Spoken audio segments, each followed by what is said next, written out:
And good morning. I'm Shafiq Abdussabur. Today is Wednesday, September 23rd, 2020. This is Urban Talk Radio 103.5 FM, where you will hear conversation, information, education, inspiration, motivation from the American urban perspective. As in our last update, America still leads the world in deaths for the COVID virus. That approximately we just hit over 200,000 about 2 days ago, and I believe now we are well into 6 million plus for the infection rates. So for everybody out there that's struggling with this virus, make sure that you are following the protocols because it's a real virus. There's a lot of discussions around it, but this virus is real. And as it was related, of the 200,000 deaths in America nationwide, African American population leads the number of deaths out of that percentage. So this virus is killing Black people. It's killing people that look like me. So make sure that you are following the protocols on this virus and doing the things you need to do in social distancing and wearing your mask in public and washing your hands and all the things that sounds corny, but we need to do that. And if you're in a high risk group and you can do something to change that condition, if it's a physical condition, make sure you're doing that.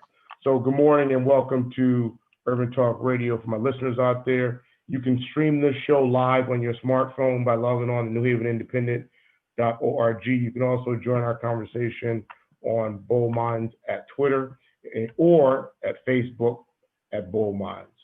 Today I have in my virtual studio Pastor John Lewis, who's a good friend of mine. He's been around.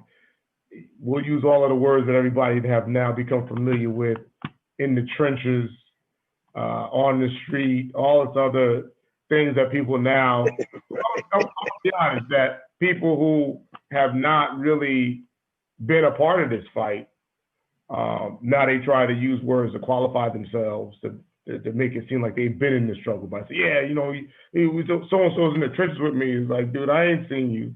So-and-so's in the street with me. Like, dude, I ain't seen you. But I can tell you, I know growing up in New Haven, living in New Haven since I came back from Georgia in 91, I believe, 92. And then me and you kind of touched base on the scene probably about 15 years ago that I can remember, 2000, 2005, I think, maybe a 2006. Somewhere around there, yep. And not to say that you didn't exist before then, that's just when me and you crossed paths. And I have not been able to unsee you doing something since then. So now you recently, Pastor Lewis, was appointed the head of the new, let me get it right, the new Christ Temple Christ Church. New Testament Church, right. Christ New Testament Church. Which is formerly known as Christ Chapel. Okay, which is a historical Black church in New Haven, which is a monstrosity structure. It's huge, it's humongous. A very big church, has a lot of increasing upside potential. And I use the word historical because if anybody understands where a Black church lies in the history of Black America, Black churches don't go nowhere, not the historical ones. They just stay. They don't go. But the great thing is, I believe that you are one of the distinct emerging community leaders who also are a pastor. But as a pastor, I think that you're, as they say, you want to come up. You want to come up. So good morning and welcome to Urban Talk Radio. This is not your first rodeo on the show. You've been on a couple of times, but this is certainly your first appearance since COVID. And good morning. Welcome to the show. How are you holding up? How are you and your family?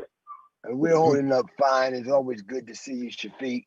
And again, I just want to be reflective in all the accolades or all the recognition that you gave me. You've been one that has been in the trenches, that's why we've been able to see each other, and always been one to attempt to champion change that is so much needed in the community where there is violence, where there is all these disparities. So again, I count it a privilege just to be in this conversation with you and on this urban talk. So again, good morning to you, and my family's good, and I pray that your family and all the other listeners, families that are up here, that are doing well also.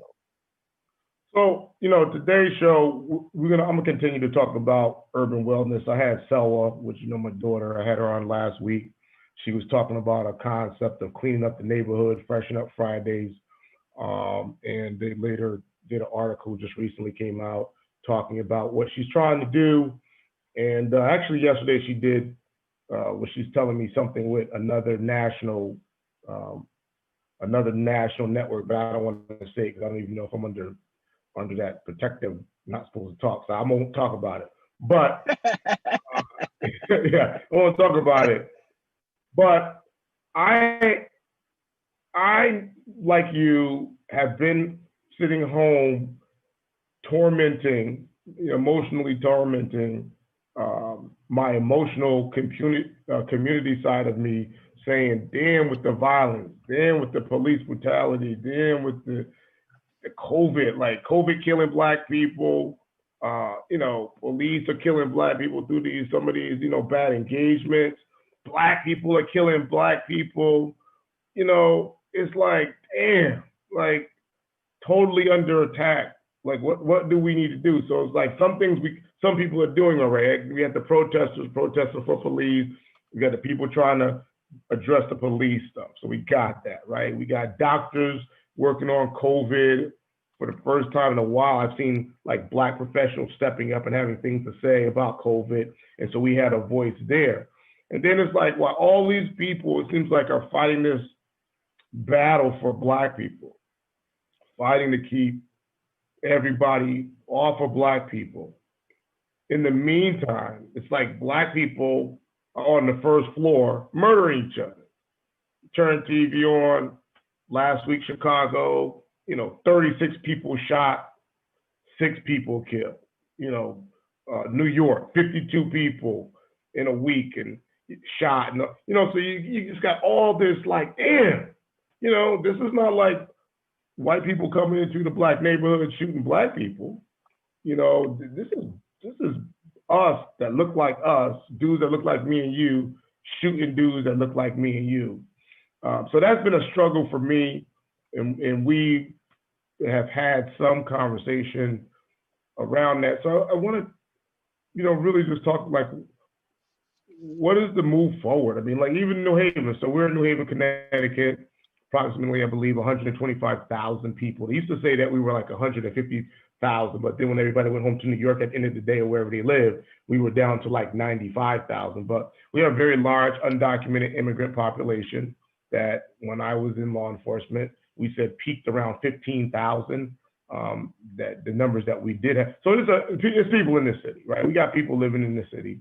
New Haven does have one of the largest wealth disparity gaps in the country. It's one of the largest in the country between black and white. Connecticut has the largest educational gap between black and white in the country, right? And we have one of the highest cost of livings in Connecticut in the country. So I'm not saying that it is the highest, I'm saying it is one of the highest. So if you're black in New Haven, if you're black in Hartford, if you're black in Bridgeport, if you're black in Waterbury, there's a strong possibility that you black and you really in a serious economic, educational struggle that could result in generational poverty depending on your life circumstances. So I have to put that out there so we can frame the things. Because me and you have done a lot of things around gun violence. We've done a lot of things around police reform. And, I kind of feel like now we got to change the corner a little bit. And we're going to have to, we're going to have to lead people in a different direction. What's your thoughts on that? Well, let me, and thank you for that too, Shafiq. I tell you, man, if it's one person that I say that's always got their hand on the pulse is you, because you've always been, I always say to other people, he's a genius when it comes down to really looking at things, analyzing it, and attempting to put some solutions and connecting the people together to help bring the solution. But I want to retract something that you said from the beginning of it, when you talked about the COVID and the situations that we're in, and how Black people are at the top of, the deaths and all of that. And one of the things I want us to understand, and this is not to rebuttal or to go against what you're saying. However, the science of what is being said is definitely needed to be public. Science behind it. I'm not just talking about, some of the stuff that they're gathering with the CDC, but there's definitely people dying. There's definitely a serious situation going on. And so the science definitely needs to be made public, and we need to really do our research. Let us not be lazy in taking what the media says and what other people say about the condition of our people. And the reason why I say that, the greatest tragedy and one of the things that we have suffered for since slavery is emotional bombardment. Emotionally, we have been disrespected. Emotionally, we have been imprisoned. Everyone, even if there is a serious virus going on, but again, there's manipulators and there's systemic stuff circled around the condition of our people, and emotionally, that's heavy for us. That causes stress for us. And what people don't really understand, stress plays a role in sicknesses and things that stop us from really getting in position so that we can be a healthier people. We can be more of a loving people. We can be more of a people that can help and assist one another and others. And so I just wanted to put that out there before I go into this next piece of it, because that's the real thing we need to address. Emotional bombardment and the pressure that's put on us from suggestions, from people making opinions, from manipulation of situations, trying to make us feel less than all the time, that we don't have a winning chance. And of course, we'll be the first ones to take the vaccine, even though it's not proven, even though they're speeding it up. But of course, Black people, we feel bad for you, so you first become our guinea pig and take this here. So I want us to be careful with us arguing the fact of things, because of wanting to really be at the forefront of trying to help us solve this situation that we're having with COVID. Now, I'm not saying it's not real. I'm not saying Black folk ain't dying. A lot of people are dying from it, but so does a lot of people die from the flu. A lot of people die from a whole lot of other sicknesses. So I don't want us to become those like the media to exacerbate and make this thing so stressful for us. I mean, really, man, the emotional condition of Black people is in a really serious position, man. And that's what's causing a lot of this disparity, a lot of the violence. Why should I fight to live? What purpose do I have? In that subconscious prison that we're in, even our young people, they have no value for life. So when you talk about violence, it's easy for me to assassinate someone that looks like me when I don't love myself. That's an easy thing for me to do. That's literally assassinating me. Just the fact I didn't point the gun my way, but I pointed it to a reflection. Something that looks like me, something that acts like me. We got a lot of self-hatred going on. And on top of that, we got a system that has, since slavery, been manipulative and making us feel less than. So we really need to address that mental piece of that. If we're talking about the violence, if we're talking about what's going on in our communities.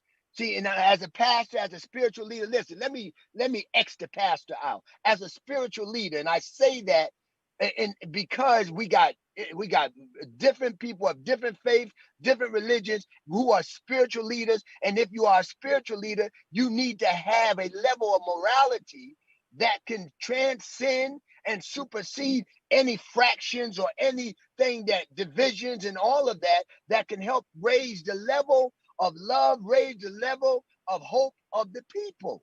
So again, we are low on that level. And I'm telling you, right now, that's something that we need to really start to address, that our spiritual leaders, because we're dealing with a level of morality, a low level of morality. And I talked to someone today, and I told the pastor, I said, we're even lower than animals at this point because the way we're killing each other. And I don't say that disrespectful to humanity, but animals kill for a reason. Either it's for protection or either for food. Why are we killing each other? So let me ask you this. You know, all the movies that are often watched or all the historical accounts, when something is bad happening, when a calamity hits, you know, historically, everybody runs to the church. You know, it's like, oh, there's a flood coming, run to the church, right? It's an earthquake, run to the church. You know, it's something, everybody's in the church praying, and you know, all of these kind of like end of the world movies, and right, yeah, everybody's together praying, you know, but no one never, you know, thought about, hey, listen, maybe this thing might be happening and you can't even go to the church because prior to all of this stuff happening, some things have to be put in place to condition you to not even be around people. So you got to get conditioned. Yeah. Being around people are bad. When the whole philosophy of worship or religion or religious lifestyle. Religion, not spirituality, you know, religion. Right. Religion is like-minded people congregating or closely associating, you know, engaging each other on a physical level, right? As well as a spiritual level, but in close quarters. You are touching, feeling, hey, good to see you, laying hands on people, whatever it is, it's definitely, I'm in your 6 inches space.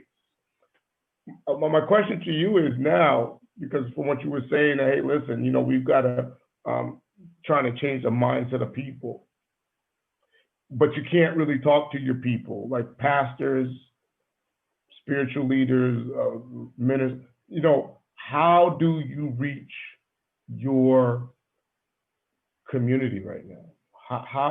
How do reverends, because you're one of the younger pastors, by the way. I mean, you're one of the younger, I would say more contemporary leaders. And you know, I don't know. I mean, I didn't run a NSA check on, you know, like what's your whole spiritual lineage, but there are a lot I go deep back. I go back. Yeah, there's a lot of pastors your age. They're like, you know, they inherited their churches, right? Their father was a pastor. They got the church from their father. Their grandfather was a evangelist or apostle somewhere, right? He was a ordained whatever, and maybe it was at a church across town. But then because of the family name, you got picked for a church. Your father got picked for a church, and so it's handed down, right? You're more one of the more contemporary, if I could just use the term, people on the scene.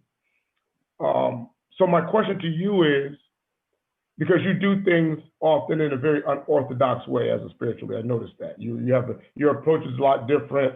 You know, I go back to the days when there used to be Starbucks, because they're closing now. Starbucks you used to go to is being closed, right? They're closing because of COVID and some other things, I don't know. But, you know, if you wanted to find you were at Starbucks. I couldn't, why did you at Starbucks? Because you were down there dealing with the community. You were down there pretty much to seem to be a liaison. To be a light. Yeah. A light, particularly for the homeless community. Yes. The population. That was, I mean, I can remember being down there and coming to get my coffee in uniform, and some of the same dudes that I knew that officers would be like, you can't be here, move along, and had moved out other spaces. They would come up to you and being like, you know, hey, what's going on? How you doing? Good morning, seeing you. And they would see you. I could see through the interaction, like they actually saw you, right? And I could see you saw them. And never shared this with you, but just from me being down there with you so many times, talking to you, whether I was in uniform, I think 90% of the time I was in uniform, that when I was out of uniform and I would come back downtown, when I saw those people, they would give me the same acknowledgement, respect. They would, they would often speak to me first and say, "Hey, good morning. How you doing? How's everything?" So, it's real. I mean, dealing with people and seeing people Yes.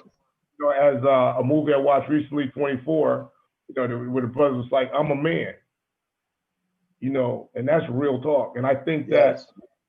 where we have moved in the country. And I'm gonna say this. I mean, I've said this before. I'll say it again. It's like growing up in New Haven, right? And I'm reflecting back a lot on during this last month about just what did it mean for me to grow up in New Haven, to go to Catholic schools in New Haven, private schools, right, that were in predominantly non-Black suburban areas. To get on the police department, retire from that, to be involved in all things, watch kids do well, watch kids do bad, watch kids live, watch kids die, the system, working with Yale, watching Yale, all these different things. I've come down to, like one statement, like New Haven, as well as many parts of the United States, literally has a fundamental disrespect for Black men. Like literally. It's like built in to part of the condition. Like, don't have respect for them. You can work with them, you can do what you need to do, but go ahead. Can I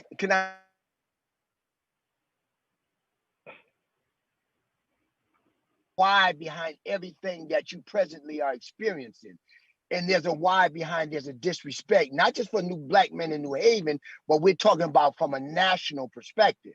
There are people that are subconsciously led by the narrative of generational stuff who have never challenged that, or who never attempted to make a difference with that. They've kept on going on, and they might have felt a sense of discomfort. I'm talking about whites, Chinese, or whoever, but not enough to say I want to go deeper into it, because my life is really not disturbed. That's a terrible thing that they're doing to Black people, but really it's not impacting me at this point. I mean, I feel something different, but it's not worth me going deep into it where it's going to disturb me at night or make my life uncomfortable.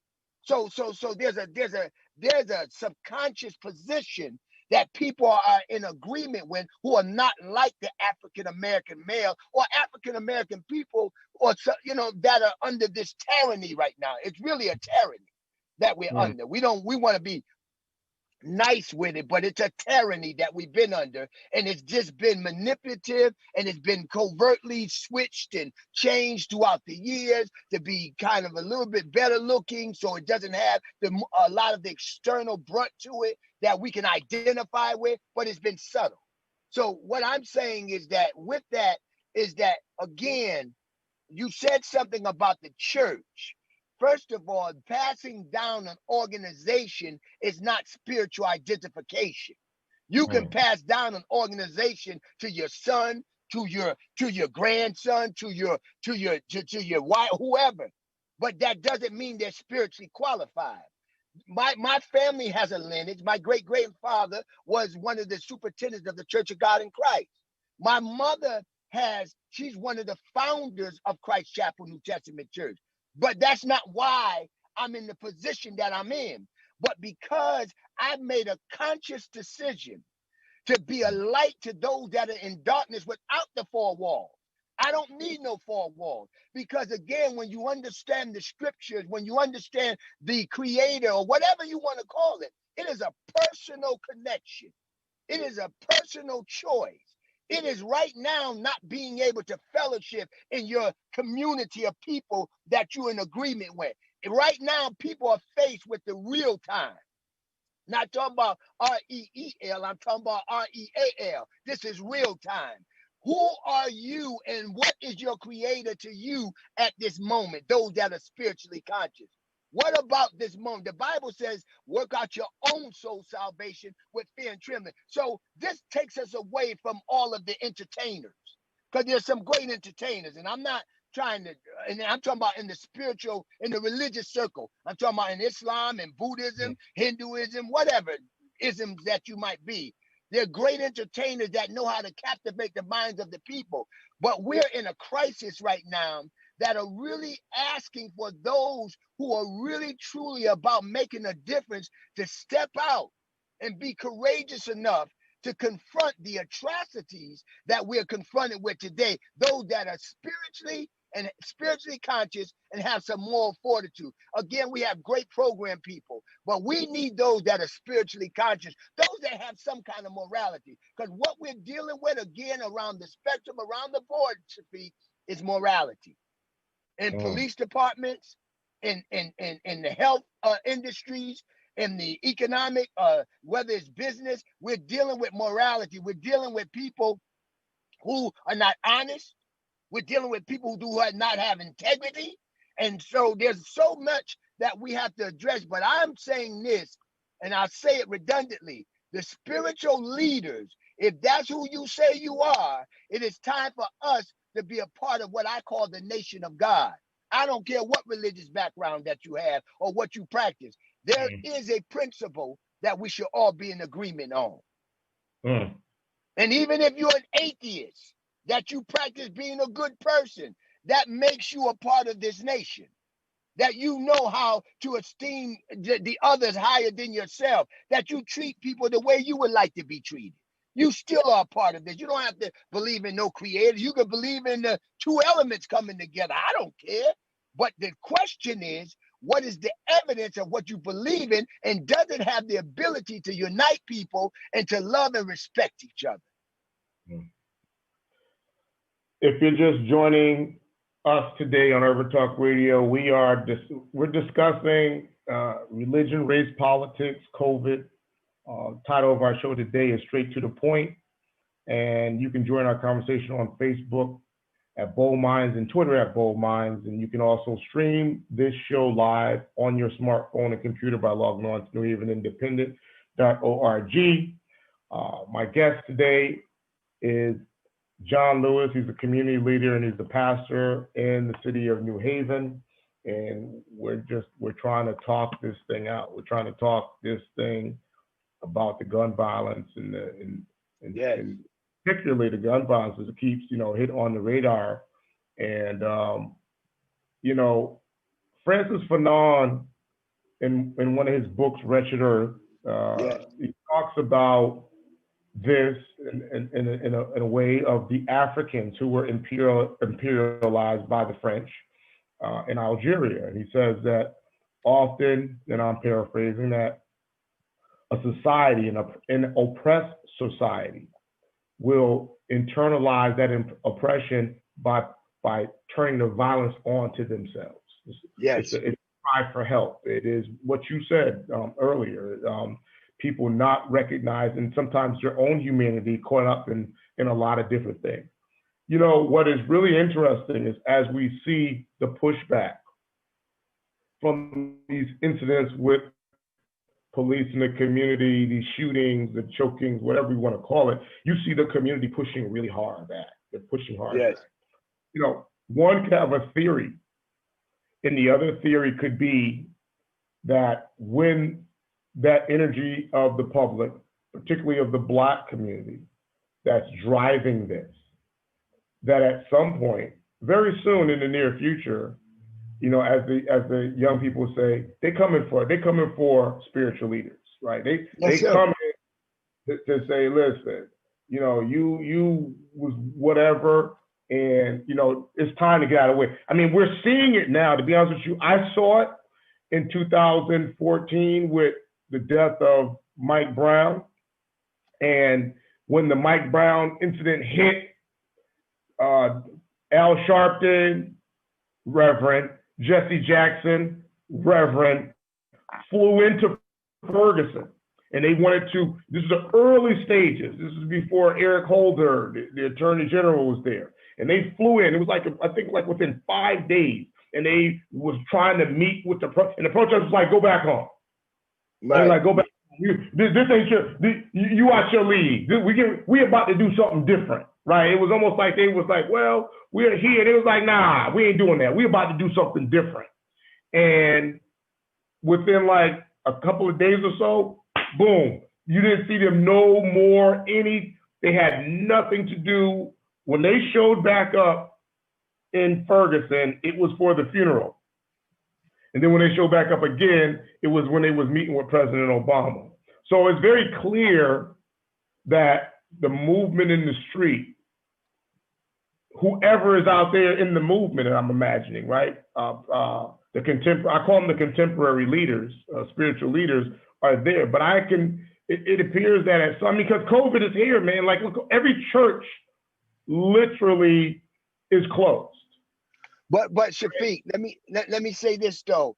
Let's not now. If you come for me because I'm a pastor, make sure you don't group me with those that you feel that haven't done anything. So let's be respectful with that. Number two is the tragedy is we're in this together. So whether you come against me or not, I still look like you. I'm still suffering at the hands of what we're dealing with, people. So what the powers that be that have been the manipulators and the puppet masters would love to have is me and you going at each other. No matter what we think in history, the church in and of itself, I'm not excluding any other religion, but the church was the pivotal place where people came to get some guidance from. However, we now have pastors that have been brought off and have become politicians. And so what I say that, no, let's challenge the pastors in a respectful way. Let's give them the opportunity to make good. So it's not either or. We got to learn how to work together. We're in this thing together. But meanwhile, you fighting me is not changing the condition.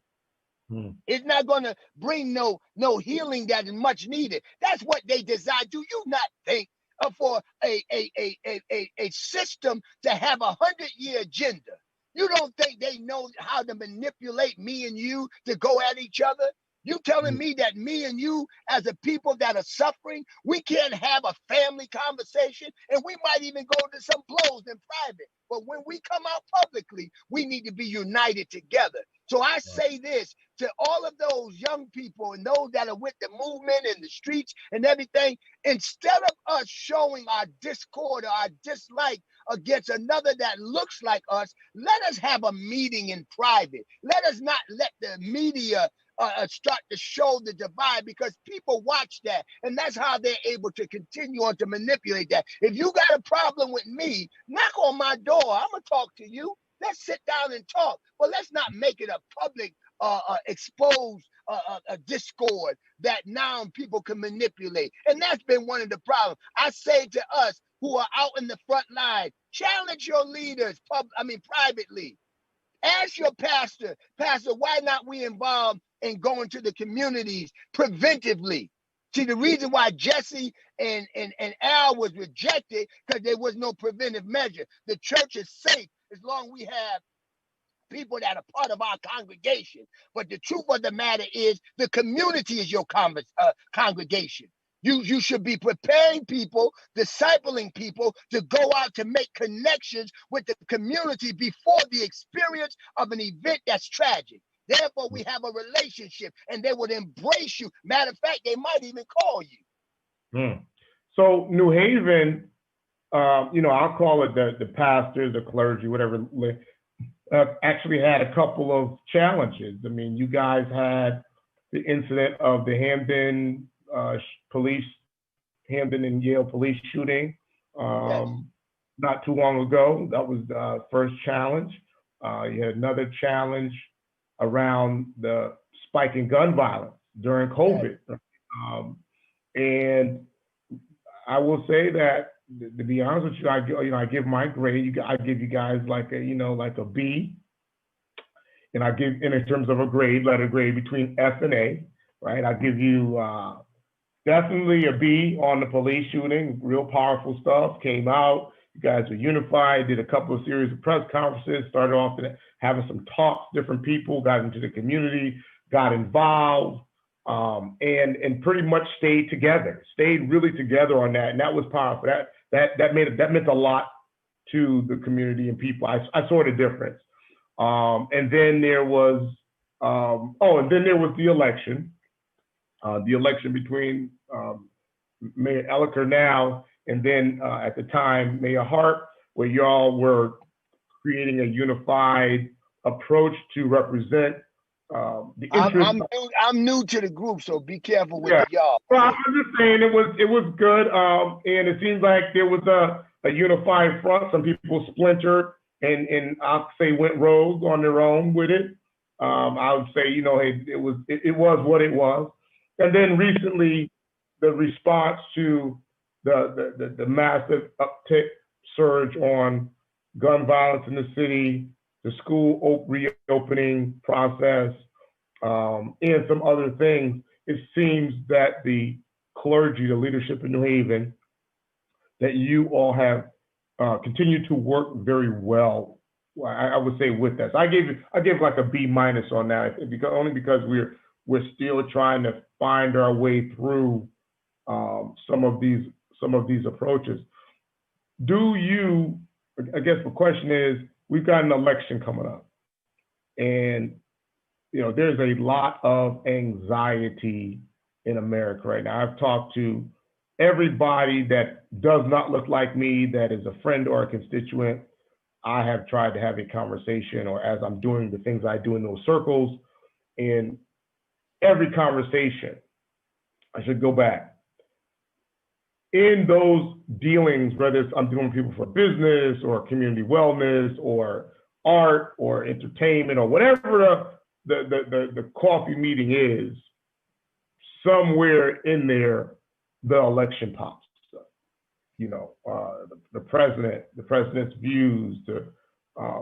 It seems to be anxiety that the country will be facing some very new and different challenges, even if the president doesn't get back in and Biden and Carmela gets in. And then there is this thing that's in the air. And I don't know if you see it, and it is but you guys have the first Black vice president, female. This is going to happen, right? And so you guys are good, right? You guys are good. You guys are all set, right? And it always kind of shrinks back down to places like New Haven to say, okay, guys, this is what you got. Get your act together. Stop the violence. Stop these things, and let's move forward. And it seems like when we do that, because we did it with President Obama, we still get people shot in the street. Pookie still shoots Snooki, and Pookie's still getting shot and killed by the police. It may not get publicized, but it's certainly being documented in our communities. And then something like this happens, COVID, and it just pulls it all back again. So me and you were talking about a week ago, and you said, hey, listen, let's not forget. You was like, we could do stuff, but let's not forget the other, in this case, we'll talk Hispanic, Latino, Black men, the ones that may not be in prison, the ones may not have come home from prison, right. The ones that are graduating, the ones that are in college, the ones that, they're following the agenda, if you will, and I just want to shrink this right to that. I don't want to talk about Black women. I want to talk about the young urban male. What is the message? What do we do with them right now? Where should our focus be, I should say? I believe this, Shafiq. I think just for moving forward purposes, even though there might be a candidate that we don't like, we must vote for the one that's going to help our agenda moving forward. What's our agenda? Our agenda is to prepare our young people, those individuals that are willing. I'm talking about in the 10th, 9th grade. I'm talking about in the 8th grade. I'm talking about those that are coming up right now, to position them to be in positions of power that will make decisions. We don't do that well. We don't do that well. We got people that might have been stuff passed on. We got people that favors were done for. But are we preparing our young people to be in positions of power? Our strategy needs to be, when we look at the condition of the urban community or the people of color, which we know that there's a disparity, what are we really doing about it? Do we want a microwave change or do we want a distance change? I would rather have a distance change. I understand, like Dr. King, one of the powerful things, and we might all have our disagreements with Dr. King, but what I respect about Dr. King is this. He didn't die for the moment, he died for the future. Because he understood I might not even see it. Do we have any people right now, even me, myself, you, and all the others, that are willing to prepare and set up something for those that are going to be in charge in the future, knowing that we might not benefit from it in the moment? Right. That's selfishness. That's us not being selfish. We got a lot of selfish people in position that think about me, my family, and I. And all of that, just my family, just me and my family, and those I'm connected to. And we got to remove those people. So our strategy has to be, number one, choose the candidate that's going to help our agenda in the future. It may not be who we really want, but who comes closest to it. I don't care if you black or white, because we have a black president. What condition are we in? Because we have a black vice president, is that going to really make a difference? There's a whole lot of people that can quote the scripture. A whole lot of people say they know God, but what's the evidence of that? Is the way that their character is. And I can tell you right now, there's a whole lot of people that claim to be religious or spiritual, but their character sucks. So the evidence is in the demonstration and what you are able to do externally. What are people saying? What's the evidence of what you say? We must have evidence in our strategy and what we're going forward with. So whether you black or white, it doesn't matter. As a matter of fact, they're preparing some other black folk who's going to help keep us in the position that we're in. Poverty and economically depraved.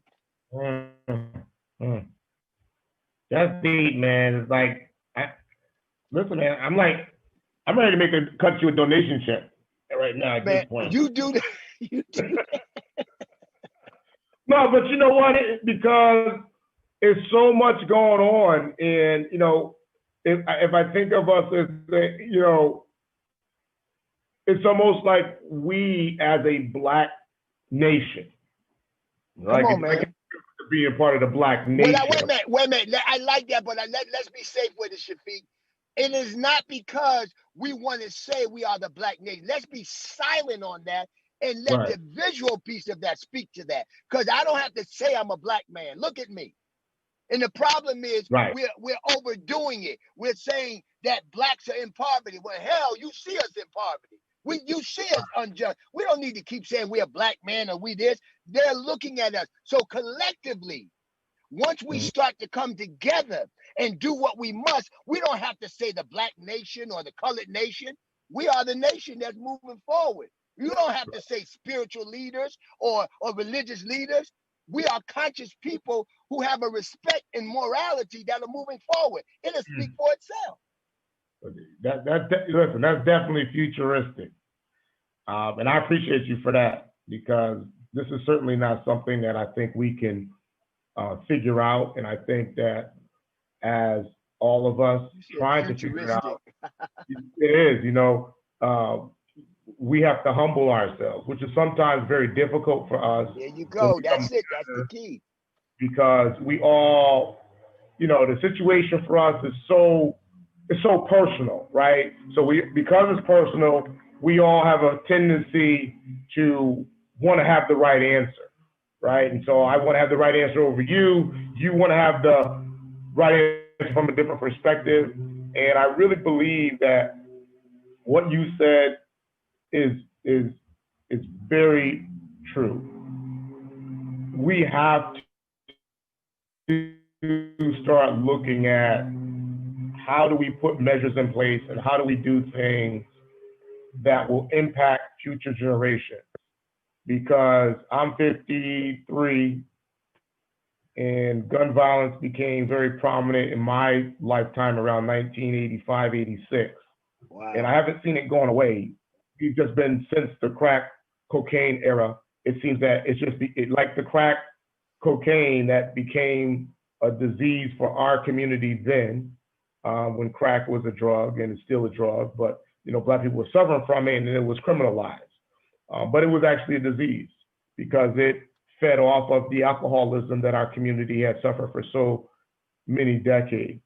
And now it left the remains, crack left the remains of a disease of gun violence. And we are still suffering from that disease, though white Americans are leading the death rate for opioid deaths, opioid overdoses. African Americans are still leading the race in terms of deaths from gun violence. So we still have that same consistent death of gun violence in our community, which is violence.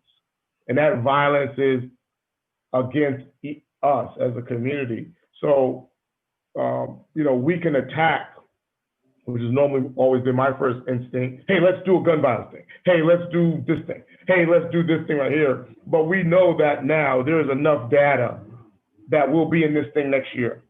And we're going to be in it next year. I mean, until the things that you have highlighted, until we change our spiritual concept, until we change our economic approach from a morality point of view too, right? I think it was clear. We change our educational point from our morality a piece on this. We have to do something different. So what I want to do on the next show, I'm gonna see if you're free. I actually like to have you come back, and I want to add a couple of different people to this conversation and start talking about, what does that look like? And particularly, what does that look like for New Haven? I mean, we got some serious homicide rates right now, and I don't want to put them out where I think we're going, but I don't think they're going to reduce under COVID. I don't think they're going to reduce under this certain arrangement that we have right now in the city, especially as it relates to resources. I think that everybody is suffering from the same thing. And defund the police or not defund the police, listen, these people are not going to put their house on the line. They're not putting their houses and their jobs and their pension on the line on some politics stuff. They're just, and nationwide, that's the theme. So we got about 2 minutes. I want to, three things that, or two things that the Black community should be gearing up to focus on. What are I say one thing, and I'm going to tell you this. Dr. King said you cannot have a direct action without economic withdrawal. What they will respect is if we as a nation, we as a people, and I think we missed it.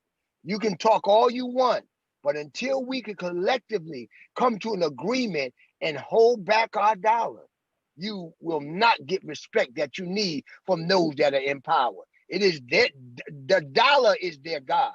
The people that have us in this system under this kind of tyranny, they respect the dollar. And until we can come to an agreement, you ain't gotta like me, but let us understand we're all suffering.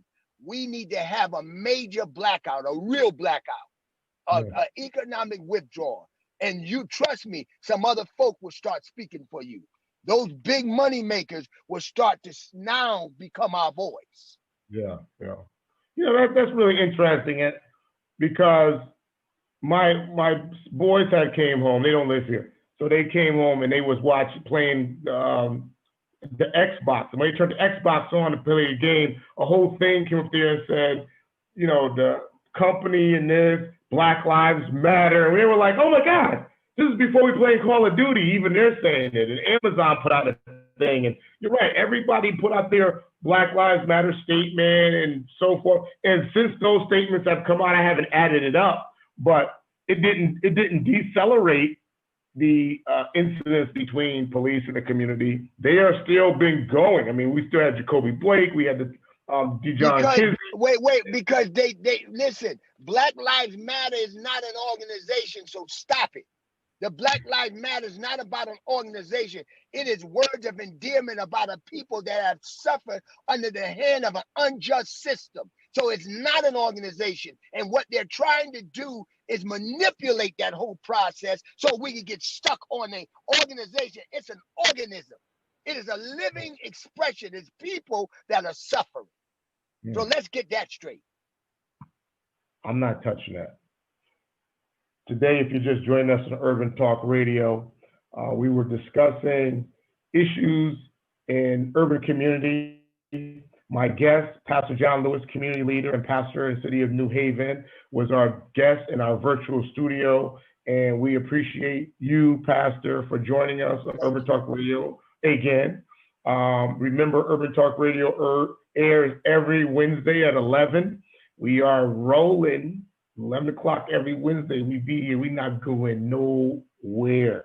And we'll just continue to be a voice outlet for the community, which I think is very, very important. You know, one day I was listening to the news and one of my favorite stations, I won't say, and I'm like, man, I wish they would talk about this, or man, why aren't they talking about this, or why are they talking about birds, and I said to myself, you know what? You got your own radio show, Shafiq. Go talk about whatever you think your community or the community needs to talk about. So that's what we talk about on Urban Talk Radio. Things that you want to discuss, you want to hear that you may not hear on other radio shows, right? Here's the platform. We're not going to always agree. You can call whatever you want, agree or disagree, whatever.